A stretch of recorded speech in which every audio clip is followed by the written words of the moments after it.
looks like we are in here. I am just going to share my screen, get that going for us. Here we go.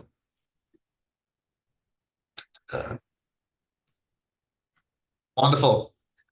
Onwards and upwards. So, to introduce myself, hi everyone who is joining us today, and welcome back. I hope everyone had a nice little intermission there and has been enjoying the day thus far. My name is Alex Novadnieks, and I work with VistaVu. We are an SAP partner and consultancy based in Canada, but operating all over the continent across North America. And I myself, whilst I definitely don't sound Canadian, I'm working on it, and I'm a British citizen, but living out here in Vancouver, actually, for the last 9 years now.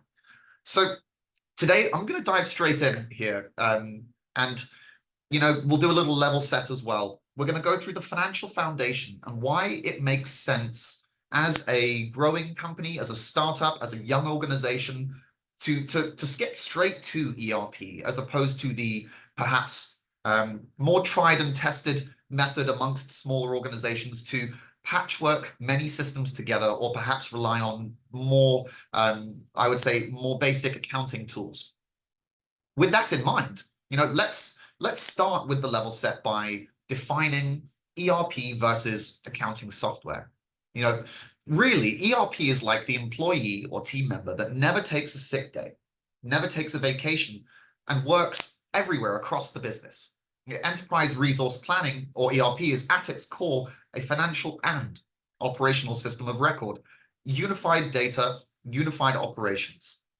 On the other side, with accounting software, as you can see here on the screen, it's much more and typically a transactional system of record. So in these types of tools, you're not really conducting, say, complex warehousing operations, materials purchasing, or tracking the full quote-to-cash process as it flows across the business.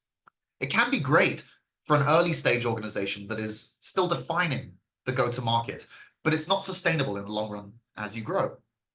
When you grow as a business and you have many different tools in place, this can represent both tangible and intangible risk factors to the organization. It's not necessarily a scalable and replicable process or methodology to operating the business, where you have multiple people across multiple locations, perhaps using multiple tools and having to develop their own nuanced workarounds in order to get the job done.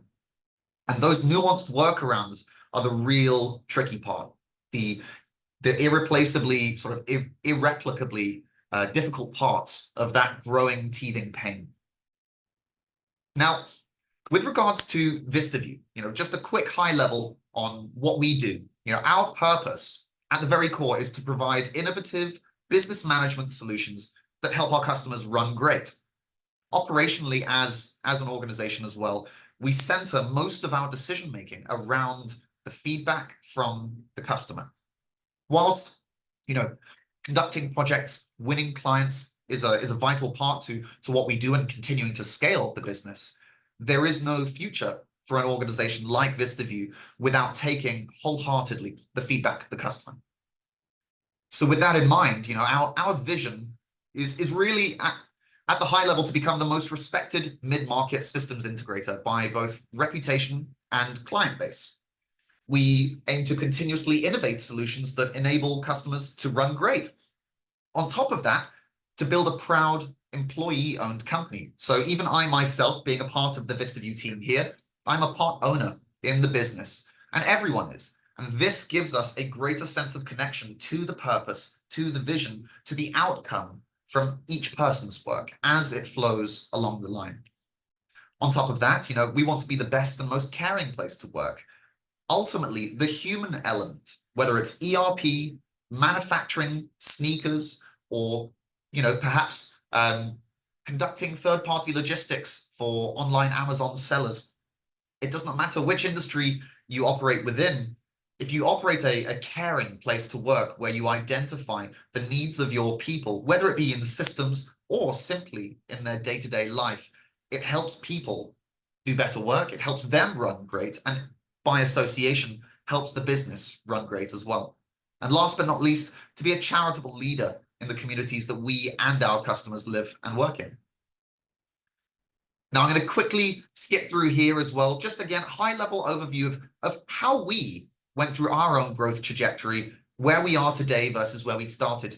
Back in 2003, when the business was founded, we joined as an SAP Business One partner. Now, SAP Business One is the small to medium business ERP solution. So anywhere from one all the way up to, say, 500 users can operate safely within the Business One platform. And I myself, I've operated in the Business One space now for, gosh, almost 8 years, and the SAP world by large as well for the same amount of time. Working on projects both large and small, I've identified through the course of my work thus far that ultimately, at the very thin of it, a lot of customers' problems or challenges that they face, regardless of size or industry, there are reciprocities between these, and they can be identified. And working with a partner, a consultancy like us, is where we come into the fold to help identify those challenges and pick from our sort of volume of knowledge across the organization in terms of how we can bring best practices to an ERP project. Skipping forward to the future a little bit here, we introduced FieldView. It's a field service management solution. It became SAP Partner of the Year in Canada. We expanded over to the US. Back in 2016, we became that employee-owned company that we are today. And then through acquisitions from 2017 all the way through till the present day, we've then scaled up the business to adopt, say, larger mid-market segment offerings, such as Business by Design from SAP. And then last but not least, of course, S4, the flagship ERP product from SAP as well. So we're able to cover both ends of the trajectory, from start to finish, one employee all the way up to 100,000. And that's really, that's the sweet spot of operating in our space, is being able to stay connected with that customer and be a part of that journey. So now, by way of agenda, now that we've got the intros and sort of VistaVu high-level summary completed, we're going to dive straight in. Why act now? The benefits of action and the costs of inaction. Kind of an overview of the ERP market. Some high-level tips and tricks in terms of the looking and evaluative process and the decision-making process, and then we'll close things off and send you all on your way to enjoy the rest of the day. So first, why not wait? First and foremost on these points, I want to lean into the topic of reactive decision-making. I've witnessed firsthand the differences ERP can make for a company in the early stages of growth on decision-making. In most cases, an early stage company or a growing organization is going to have many people wearing many hats, operating between the lines of typical roles to keep headcount low for as long as possible until the time comes for further growth or further new hires. And this leans back to sort of the idea we were talking about earlier in the human element, putting better systems in front of folks to mitigate the nuanced workarounds. Because when an organization operates like this, but doesn't use centralized systems with dynamic reporting capabilities, it massively inhibits the ability to make those proactive decisions before hitting the bumps in the road ahead. A prime example would actually be a mixed cocktails company that I was working with. They were evaluating their first ERP, migrating off of an accounting tool, QuickBooks, and they were not able to proactively forecast their demand across multiple seasons, and then were regularly hitting production roadblocks and downstream fulfillment issues due to the lack of visibility of when they needed to purchase raw materials. Now, when they were then able to standardize this process, lay it out in a clear workflow, blueprint it out, and then implement an ERP, they were then able to build up accumulated historical sales data, as well as their booked future sales, to map the scenarios for better purchasing and move forward with ultimately one less thing to worry about. When you've got these types of fulfillment issues or purchasing challenges that you face, this ultimately takes time from someone who has great value to the organization. And when you take that time, it's not always easy to measure how much time is lost to work around these types of challenges and fix things. So having a replicable, scalable process in place will support that cocktails organization in terms of how they then grow incrementally year over year without needing to worry about sort of your basic rigor mortis process in the background. Secondly, as well, to build from that last point is the human cost. In most businesses, the greatest cost center is typically payroll. Sometimes R&D, but most of the time payroll. And for startups, some of this can be mitigated, again, by folks wearing those many hats and operating between lines of business. But with that being said, in order to navigate these roles in those early stages, they then create those nuanced workarounds for processes to flow or for data to be replicated to then pass through the chain of completion. Whilst that works to an extent, there is that definitive ceiling at which the amount of time lost in productivity due to this is met, and then sadly hard to place that real tangible value on. And last but not least, as the business grows, it becomes increasingly difficult to scale as those workarounds and data input efforts are harder to train during the onboarding of new hires. Moving on, in terms of the benefits that then accrue to those that act. Ultimately, there are benefits showing on the screen here, but really, at its very core, the short and thin of it, as an organization, if you're a CEO, a COO, a CFO, even director, VP level, you could be the controller, whatever it may be, whichever line of business, you want to know that the organization is going to operate with consistency, the same way, whether you are there or not. That way, you can have the assurance that, yes, operationally, financially, reporting-wise, process-wise, everything is flowing as it should, which ultimately then has the knock-on effect of delivering greater consistency to your end customer.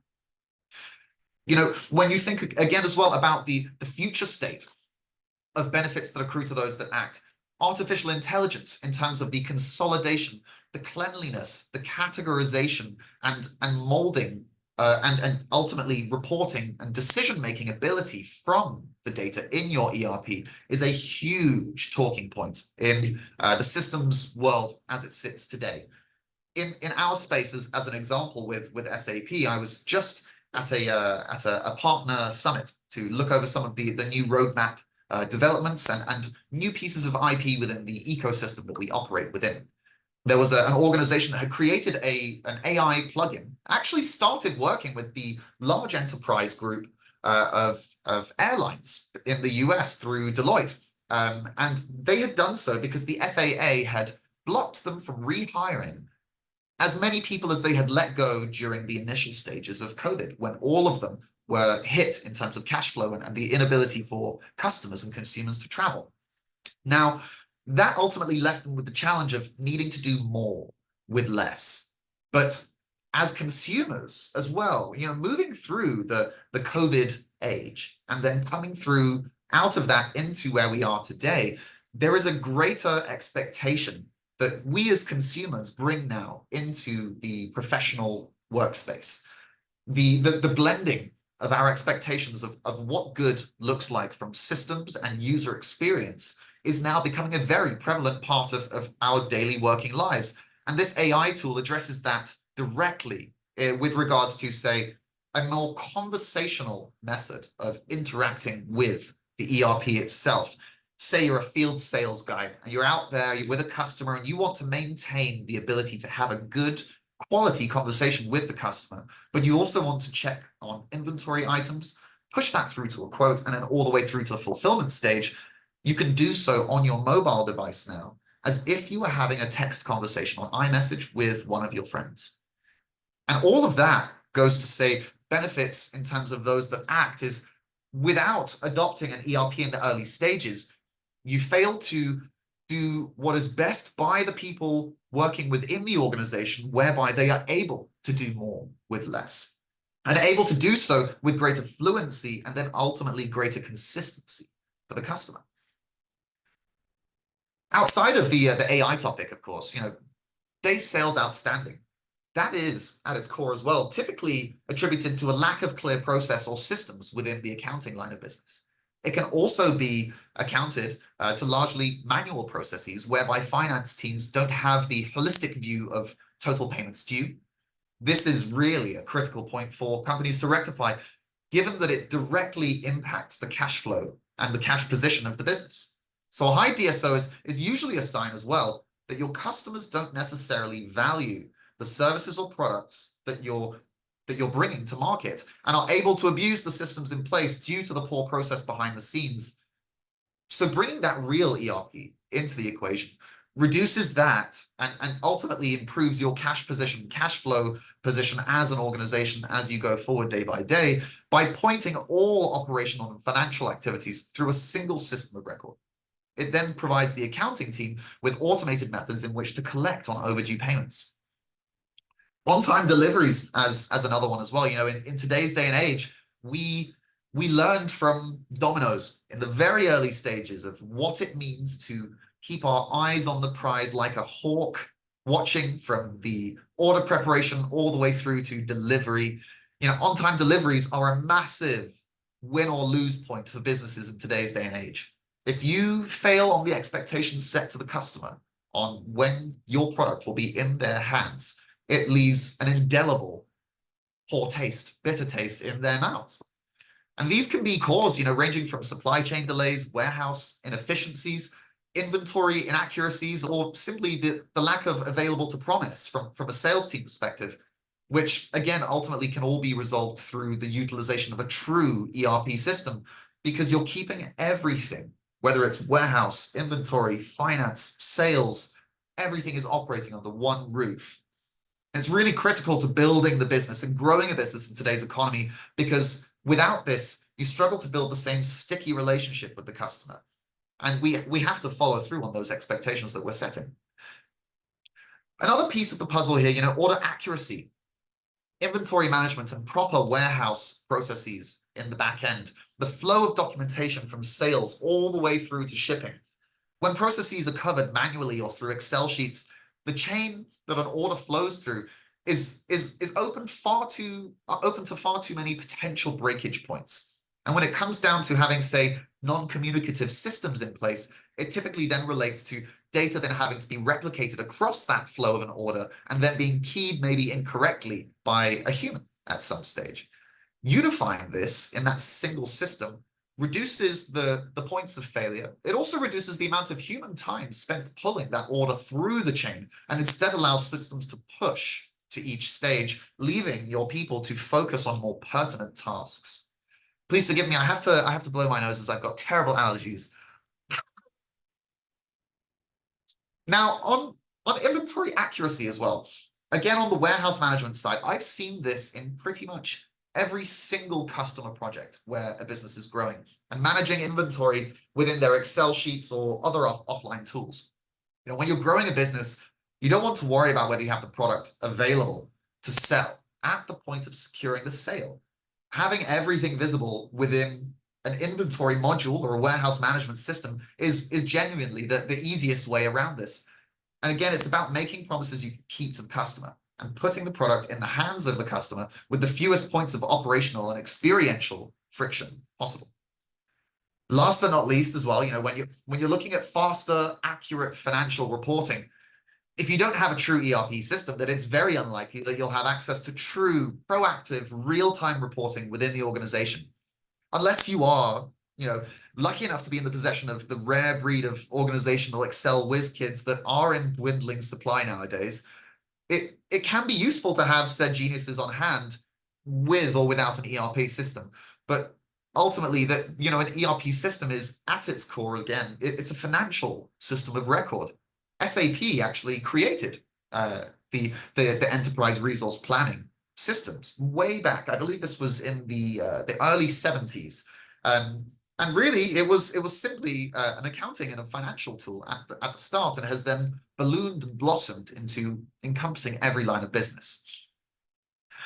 Now, in terms of, one last point, the customer satisfaction, all of these points tie together when we're talking about consistency, on-time deliveries, reducing your days sales outstanding, having the customer satisfaction piece at the very core to what you do, similar to what we do.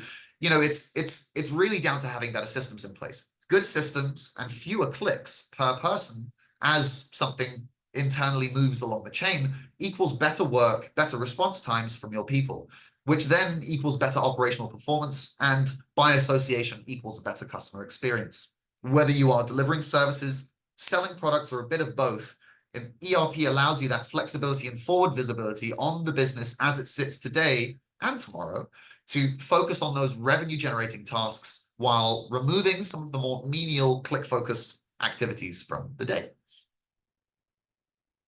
I'm just going to quickly check the chat here. No questions at present.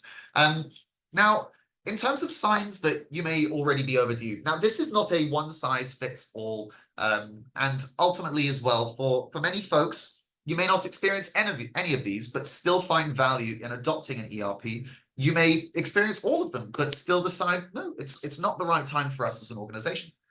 But if you're importing, exporting macros through Excel and not doing so through, say, live sheets directly connected to the database backend on your ERP, that represents reactive as opposed to proactive reporting and decision-making processes in place.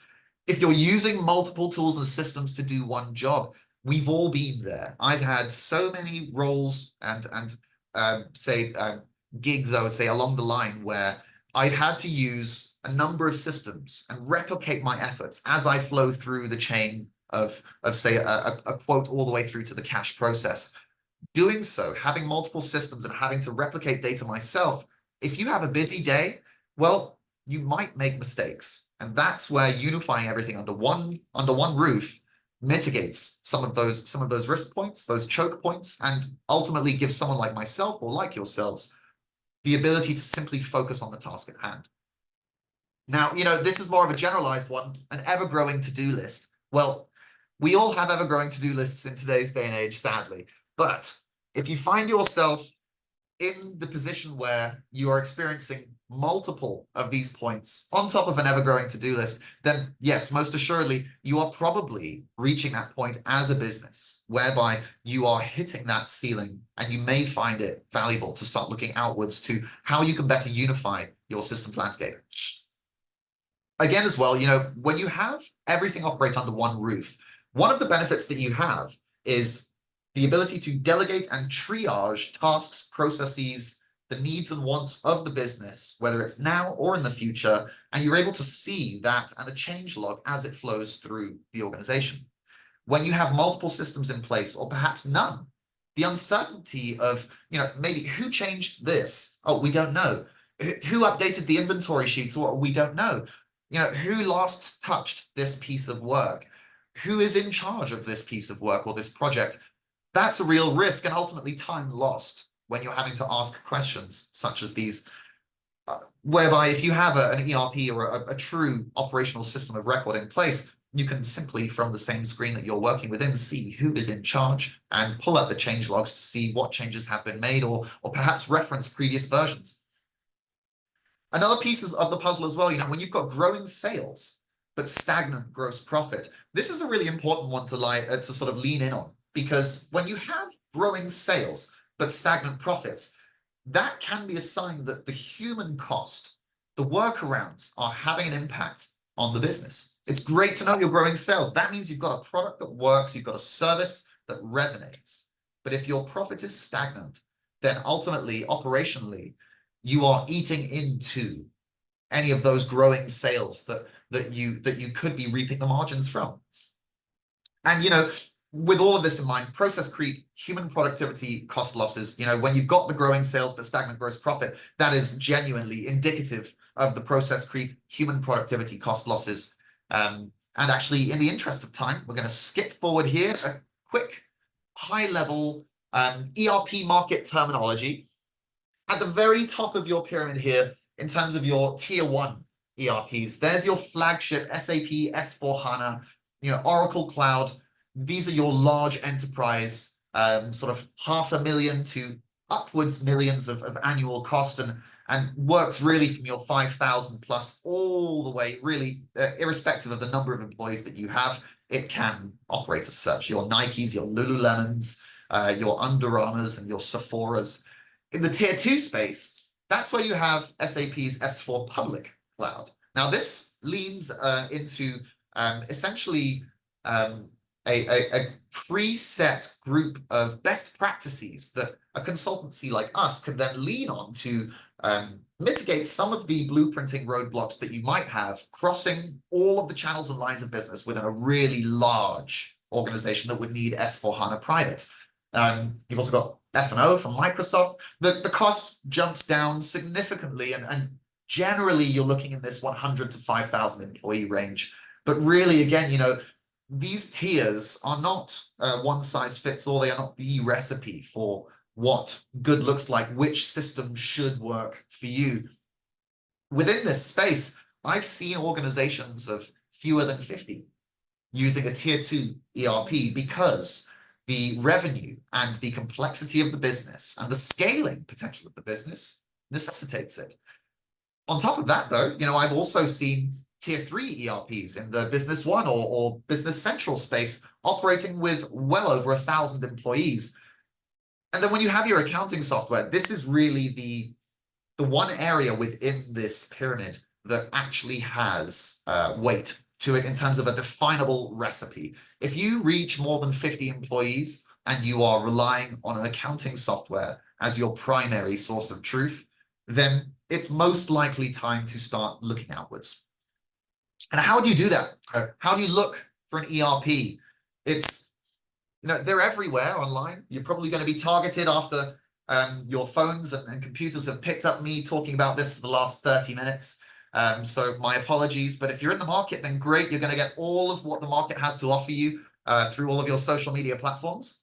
But, first and foremost, as a business, you want to start looking inwards. What are the internal needs? What are the challenges that we face? What do we want? What does good look like versus bad? What does the current state versus desired state look like? And when I say desired state, I'm not just thinking fix the problems of today. Really, when you move into an ERP system, you're doing so with the understanding that you should be on this same system of record for 3, 5, 10, potentially even 15 years going forward. And so you want to think about the opportunities that you could have as a business, the projects that you would like to undertake, but perhaps with the challenges you face today in mind, do not have the bandwidth or perhaps the revenue backing to be able to do so. And with that in mind, then you can take that into your project and you have to pick the right partner. I cannot stress this enough. And I like to use stories a lot in terms of when we're operating through evaluative processes with customers, because I feel that it simply resonates better. I like to think of an ERP, not just as an employee that never takes a sick day, but it's an ERP project is much like a heart transplant for a business. Your limbs, your hands, your head, your feet, your legs, your organs are all different lines of business, and the data flowing through that is the capillaries, the arteries, the veins. The blood flow is dependent on the integrity of that data so that it can keep the heart healthy and keep all of the limbs in check. And if you go through an ERP migration project and you pick the wrong partner or the wrong surgeon, there's a good chance that you'll end up back on the surgeon's table 6 months from now, or back in the ERP evaluative process 6 months later, having not landed where you thought you could. Once you pick the right partner, someone with the curiosity and the resonance with where you're looking to go as a business, from that point, then you start assessing those future plans, the needs, the flexibility that you require from your system to facilitate the future state goals of the business. And then last but not least, in terms of looking for a system, you have to also look inwards and assess your own ability to champion this. If you simply lean on a good partner, but don't have any internal governance or quarterbacking behind how this is going to flow from line of business to line of business, how we're going to keep this on track, then you run into huge risk factors of simply not being able to keep things going at the rate they should. This is just a very quick visual here to back up that point around picking the right partner. And of course, if anyone wishes, this is a guide that we'll be happy to have sent out to anyone that requires it. And I'll leave my contact information at the end here as well. So please feel free to reach out. I'll be more than happy to send this over to you. But I like this for one point and one point only, really. It's on the first run round of evaluating a system, the price is the most important thing. The second time around, it's the level of support provided by the partner. So with that in mind, for anyone who may come away from today wanting to, start the evaluative process, please take some time to think, or whatever it may be. You want to start assessing your budget, your internal selection team, the timeline of when you would like to start and finish and go live, and then begin to set up your evaluative process. So if anyone, again, if you would like to have a guide, let me know. My name is Alexander Bonavadnieks, and you can find me on LinkedIn, as well as please feel free to reach out to me via email. Oh, I see we've got a question here. So what should I expect to pay for a tier 3 solution? So we're looking in that small to medium enterprise space, your NetSuite, your Microsoft Business Central, your SAP Business One. Now, this, I like to say, it's as long as a piece of string. A ballpark estimate that I would be happy to stand behind, generally when you're looking at the actual implementation services of this. Now, bear in mind, I am in Canada. I hope all of you folks are as well. If we've got anyone on the other side of the border, then you're looking at around sort of the $100,000 mark for an implementation, and your licensing is really dependent on the amount of users that you would have in system. So it really depends if you're looking to go a subscription route, a perpetual ownership route that you can do with some systems, such as the SAP ones, then these are all factors that play into this. But I would earmark, as an organization, you're looking at sort of the 150 to 200 to be really safe. And with that, folks, thank you so much for joining. I hope that answered the question and that you folks found this valuable. Please feel free to reach out. It's been an absolute pleasure, and thank you very much for your attention. Take care now. Bye-bye.